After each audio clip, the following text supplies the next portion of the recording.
एक बार पार्वती माता भगवान शिव शंकर के साथ पदयात्रा पर विश्व भ्रमण के लिए निकली। विश्व में अनेकों स्थान घूमने के बाद पार्वती माता थक गई और भगवान शिव से थोड़ी देर विश्राम करने को कहा। भगवान शिव ने विश्राम करने के लिए हामी भरी और दोनों एक पीपल के पेड़ के नीचे बैठ गए। थोड़ी देर बाद भगवान शिव अपनी करवट बदल कर लेट गए, लेकिन पार्वती माता की निगाहें उन चींटियों की कतार पर टिकी थी जो एक स्थान से दूसरे स्थान पर जा रही थी और चींटियों के बीच रास्ते में पड़ा था एक रेंगने वाला कीड़ा जिसे चींटियां निरंतर काट रही थी। कीड़ा अपनी रक्षा करने में असमर्थ था क्योंकि चींटियां अनेक थे। कीड़ा अत्यधिक पीड़ा में था, वह अपनी रक्षा करने के लिए छटपटा रहा था। पार्वती माता यह दृश्य देख दुखी होने लगी। माता कैसे न कैसे उस कीड़े की पीड़ा मिटाना चाहती थी, लेकिन खुद करने में असमर्थ थी। तो पार्वती माता ने कीड़े को इस समस्या से निजात दिलाने के लिए भगवान शिव से प्रार्थना की। भगवान शिव ने जब खड़े होकर उस कीड़े को देखा तो उन्होंने पार्वती माता को समझाया कि इस पर अपना ध्यान मत दो, यह किसी पीड़ा में नहीं अपितु अपने कर्मों का फल भोग रहा है। लेकिन पार्वती माता अपने कोमल हृदय से इस कठोर और पीड़ादायक दृश्य को देखकर काफी दुखी थी। उन्होंने भगवान शिव से उस कीड़े की पीड़ा मिटाने के लिए लगातार प्रार्थना की, लेकिन भगवान शिव भी उन्हें यही समझाते रहे कि इस पर ध्यान केंद्रित तो मत करो, यह अवश्य ही अपने कर्मों का फल भोग रहा है। भगवान शिव ने इस समस्या से छुटकारा पाने के लिए माता पार्वती को वहां से कहीं दूसरे स्थान पर चलने को कहा ताकि उनका ध्यान वहां से हट सके। लेकिन माता पार्वती ने भी हट जिद कर रखी थी। वह बोली, जब तक इसकी पीड़ा नहीं मिटेगी मैं यहाँ से नहीं जाऊंगी। अब भगवान शिव को त्रिया हट के आगे मजबूर होकर उस कीड़े की पीड़ा मिटानी पड़ी। भगवान शिव बोले, पार्वती ठीक है, मैं इसका कष्ट मिटा रहा हूँ, अगर बाद में यह कुछ गड़बड़ करे तो तुम मुझे दोष मत देना। माता पार्वती ने कहा, ठीक है महाराज, पहले आप इसका कष्ट मिटाए। फिर भगवान शिव ने अपनी शक्तियों से उस कीड़े को, राजा, चींटियों को, उसकी प्रजा और उनके लिए एक बहुत ही सुंदर नगरी बना दी जिसमें राजा का आलीशान महल था।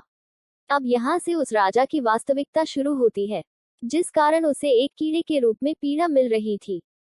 अब जब सब कुछ बनकर तैयार हो गया था तब भगवान शिव ने राजा, जो पहले कीड़ा था, से कहा, भाई अब तू अपना राजपाट संभाल, हम चलते हैं।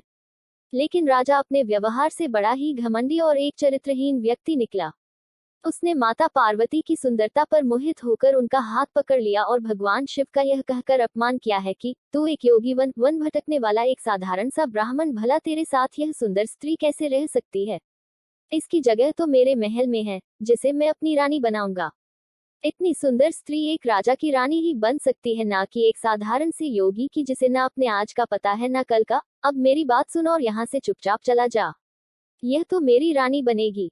भगवान शिव ने राजा को बहुत समझाने की कोशिश की और बोले, यह मेरी पत्नी है, तू अपना राजपाट संभाल, तुझे हजारों रूपमती मिल जाएंगी।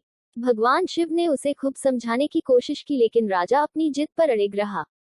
तो भगवान शिव ने कहा, ठीक है राजा, तुम इसे अपनी रानी बना लो, मैं चलता हूँ। यह बात सुनते ही माता पार्वती भगवान शिव के चरणों में गिर गई और बोली, स्वामी आप मुझे इस दुविधा में छोड़कर कैसे जा सकते हैं?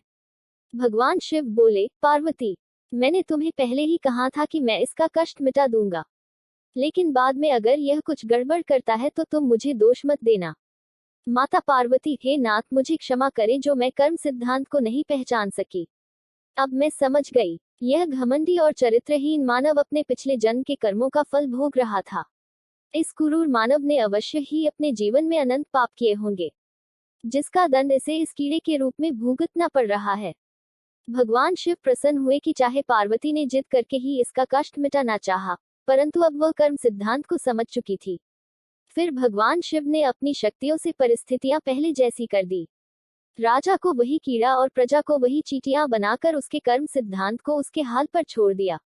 अब माता पार्वती भी राजी भगवान शिव के साथ अपना भ्रमण पुनः प्रारंभ करने के लिए चल पड़ी। भगवान शिव और माता पार्वती की यह कहानी आपको कैसी लगी, कृपया कमेंट के माध्यम से जरूर बताएं।